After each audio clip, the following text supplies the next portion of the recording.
How's it going, everyone? My name is Derek Afasi. I'm the owner of Afasi Financial Group. Today's topic, I want to discuss in full detail pensions and investments and explain that for dummies so that someone could understand whether to have a portion in investments and kind of take a little bit more risk, or how to set up if they're not offered pension plans through work. First up, what is a pension plan, and then how you could get set up on a private pension plan to make sure that your retirement goal is met, or at least your income goal is met, each and every month, each and every week, each and every year, so you have a confident retirement. Now, many times, we get calls into the office every day, every week, every month, and it all goes off of individuals that are looking for that safety play, whether that's safe accumulation or just something that's going to provide them lifetime income, whatever that case may be. And what we've noticed is the most successful clients are not necessarily the ones that are trying to risk their dollars and trying to say, oh, I want to have this great rate of return, rate of return, rate of return. Because a lot of times when you have that max return potential, you also have that max loss potential there. And that's what kind of qualifies what an investment is. An investment is if your entire portfolio could go down and there's no safety net there, that's an investment, as opposed to a savings vehicle, which allows you to at least have that safety. If the market goes down, maybe you might have a protection of a 0% rate of return. If the market goes up, well, then you might have caps of 20% or uncapped indexes, whatever that case may be. But it all comes down to three main criteria on the most successful clients, or the individuals that have that pure confidence in retirement, that are happy every single day because they know that they were able to leave their job, they know that they have certain income sources coming to them and it's enough to cover their expenses, and they have the proper emergency funds, they have the proper inflationary protection in there, and everything works out really well. So when I break down each little segment, what exactly do I mean by income sources? Well, let's say if somebody's looking to retire at age 62 or 66, 65, whatever the case may be, there's going to be a set goal in mind. The most important aspect when you're looking at the income sources is trying to dissect, okay, what am I going to be receiving for income in my retirement? Because if I'm not going to be working anymore, obviously I'm not going to be generating that income that I would be receiving from my occupation. So many times individuals leverage Social Security, which is obviously you setting up at either age 62 or 66, 70, whatever the case may be, and this is income that's going to go to that person for the rest of their life. So if you're breaking down your expense analysis and you understand, okay, maybe I have $50,000 per year in expenses, that I have to at least make sure that I'm getting income for $50,000, and Social Security, let's say, gives me $30,000, well, now I have a gap sitting there of $20,000. So if somebody was offered a pension plan through work, and all that is a type of retirement, it's known as a defined benefit plan, that an individual is placing dollars away for their salary, or at least a company was an employer was setting up dollars of an individual's salary on the back end to then reinvest it for them and then now pay them a lifetime income stream, very similar to how Social Security gets paid out, meaning that if you want to retire, you have the option of either you or you and your spouse to receive lifetime income. When one spouse passes away, the next spouse still will receive that income. Or if you have a single life income, that's going to most likely it's going to be a higher dollar amount, but now that risk is all associated on that one life. If that person passes away, well, then the money train stops. There's no more money going there. So let's say, so that pension is another safe way on how somebody could produce that income. So let's say if you have pension income and that goes to somebody for $10,000. Well, we understand the Social Security is going to them for $30,000. The pension income is going to them for another $10,000 for the year, but their income goal is $50,000. So now you have a $10,000 gap right there. How exactly do you suffice that gap? And many times, for the majority of individuals don't have pension plans, so that's why they either have to have Social Security, pension income, or that last aspect is savings. So if they're fortunate enough to have the pension income, sometimes the pension income and the Social Security could suffice that number. There's many times that it doesn't suffice that number. And if someone's not offered a pension plan, then you have to make sure that you're setting up your savings plan properly so that you're not outrunning that risk, so you're not running that risk of outliving your monies. And this is where a lot of individuals, whether they're retirees, seniors, whatever the case may be, they fall victim to something known as reverse dollar cost averaging because they're leaving their dollars at risk. They're leaving their dollars with investments that could potentially go down, that have exorbitant amount of fees, that have all these negatives working against that account, working against that portfolio. If that portfolio gets liquidated, let's say if somebody has $1 million worth of savings or whatever number you want to use, and they start drawing down this money and they're doing it the wrong way and they're leaving it at that risk, 100% at risk with the market, with mutual funds, well, they have to pay mutual fund related fees each and every year, regardless of if that account goes up or goes down. That fee always has to come out. An advisor, you have these wealth accumulation specialists that tell you leave your money in the market, we're going to try to set up the systematic plan, but at the end of the day, nothing's guaranteed. So yes, this person could help you choose your different mutual funds or your different funding options to try to grow this account, but there's nothing guaranteed. The only guarantee that's associated with that advisor is that he's going to charge you a fee. So if you have a mutual fund related fees of 1%, advisor fees of 1%, and then you're susceptible because it's in the market of downward market loss, like in 2008 is a very prime example. The average portfolio lost 57%. So that means if somebody walked into the year with $1 million, they walked out of the year with $430,000, and that if they use that that full 57%.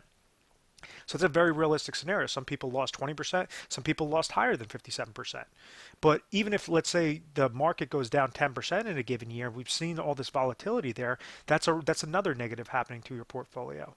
And then when you try pulling out income from that account, such as the $10,000 to suffice, say, oh, well, I have $1 million bucket, this is not going to be a problem, or 20,000, depending upon how large that gap is. Well, you want to make sure that that gap is closed. So if you have to take out more money, well, then obviously that's going to be a larger negative. So you have all these negatives that are stacking up against your account. And because it's investment, there's no guarantees there. So there could be times where you retire in your 60s, you're in your 70s, and you have no more money left. And it's because of the power of compound interest working in a negative aspects that are completely liquidating your account. So it's all about making sure that you have that pension income, you have that sort of safe income that's coming to you at all times to accomplish your income source goal. Now, if, let's say in this example, if we go and we have a gap of $10,000, well, you want to use the smallest amount of dollars from your savings so you have the max amount of dollars into your emergency monies. What do I mean by that? Well, you have different companies out there that give you guarantees, certain insurance contracts guarantees that say, okay, if you go and you place $100,000 with us, we're going to provide you $10,000. Or you might have company B that says, oh, if you give us $250,000, we're going to provide you $10,000. Well, why would you go with company B if company A is going to provide you that $10,000 for a lot less dollars, for a lot less money? And that's all about, depending upon your area, depending upon your goal, there's certain niche criteria that you have carriers that are very favorable depending upon a male, a female, a certain age, a certain deferral, whatever that case may be. And that's where we come in, as we deal with all the different carriers out there in your particular area, hundreds of different carriers, and then proprietary strategies, making sure that we're squeezing out every single possible leverage to accomplish this goal successfully, the income sources, so you're leaving as much dollars in emergency funds and liquid cash as possible. Now, if we're maximizing out that emergency funds and we already have your income plan set up, well, then you could leverage those emergency funds, or you could leverage portions of those dollars into investments and have fun and let, kind of like think of the stock market as a big casino. If the market goes up, great. Now you could go on vacation that year, to Europe or whatever the case may be, or visit your grandkids more frequently. Do different types of travel or buy a boat, whatever that case may be. But you want to segment your pension or your safe income with your investment monies, and you want to make sure that those income source goals and those emergency monies are met. Because worst case, if you ever come to an oh my gosh moment, you need to pull from liquid cash, you don't want it being restricted in some of these income producing vehicles. You want to make sure that that's as plentiful as possible. The very last aspect that a lot of individuals don't speak about is this inflationary protection. And what I mean by that is, let's say if you have that $50,000 income goal, or we understand your expenses are $50,000. Now, out of those expenses, $30,000 are fixed, $20,000 are inflationary expenses, but you accomplish that goal of $50,000 the first year. Well, every year after that, if we have the cost of goods and services are going up, and that if those inflationary expenses are currently $20,000, well, in the next 3 years, and they say that inflation increases between 3 and 4% per year. So if we're looking at the reverse dollar cost averaging aspect and we add inflation on there, well, now you have a large negative that's going against your portfolios that you're now going to have to pull out more money. So the plans that we try to help set up are saying, okay, this is going to trigger income. Maybe that $50,000 goal is going to happen at your age 65, and then at age 69, maybe this income now we're going to trigger a new income play. Well, maybe that's going to be $56,000, and then at age 72, maybe that's going to be $63,000. Whatever the case may be, but we want to make sure that it's stepped up properly with inflation, so that you have that peace of mind of saying, okay, I place my dollars aside. I know everything that's working in there. It's a guaranteed basis, so that I don't have that risk. I don't have that worry that the market's crashing, regardless of all this volatility. I have that peace of mind that I have that retirement paychecks come to me each and every year. And that's the way on how to do it. You have to look at, is it something safe? Is it something risky? If it's something risky, that's where you're going to have the panic. This is where individuals constantly outlive their dollars. It's because they fall victim to reverse dollar cost averaging regarding this risk and regarding the fees. If it's a safety aspect and you're setting up the income plans properly regarding the personal pension plans or the pension plans through work, how to make sure to maximize it specific to your goal. If your goal is $50,000 and you've already accomplished that goal, well, then you don't need to go and place your dollars into anything else. You could leave your monies in investments. If you have an income goal of $50,000 and you only have income sources coming in of $30,000, well, now you have a gap of $20,000. What's the smallest amount of dollars to leverage into certain safe income producing vehicles, retirement plans, retirement products that will produce you that $20,000? If it costs you $200,000 with the top carrier, use the $200,000. Don't use $350,000 with the second place guy or the third place guy, whatever the case may be. So we want to make sure that your plan is customized at all times and it's specific, and I highlight this word "your," specific to your goals at all times. And that's so key because, and let me clear up the screen. If you have a family member that's using a specific type of platform or a specific type of plan, and let's say that person's age 60, but you're age 65, well, those are entirely different concepts. Those are entirely different strategies on which is going to be the top carriers. You might have carrier ABC is going to be the top three, and then for your neighbor, it might have been carriers XYZ were the top, were the top situations. So it's all about making sure that you're leveraging the smallest amount of dollars, but as much as necessary to accomplish your goal of income sources, emergency monies, and inflationary protection. Understand the safety, understand the risk, customize a plan specific to your goals. Each carrier is going to be fighting for your business. So some carriers work really well for somebody in their 50s, their 40s. So other carriers will work really well for somebody in their 60s. People that want to defer growth for 10 years, people that want to defer growth for 30 days, whatever that case may be. So that's why you have hundreds of carriers out there, and then you have proprietary multiple strategies to make sure that you could accomplish your goal successfully. And that's something that we do is, at any point in time, if you found value in this video, feel free to give our 1-800 number a call. It's 1-800-566-1002. We offer 24/7 customer service. You give us a call on mornings, nights, weekends, and we'll have a specialist speaking with you. And we're going to educate you first and foremost. It's going to be a very methodical process. You're going to be very comfortable. It's not somebody that's going to try to pigeonhole you into something that you don't want to, get set up with. You want to understand your situation and understand exactly what your gaps are so that you could take the smallest dollars in there.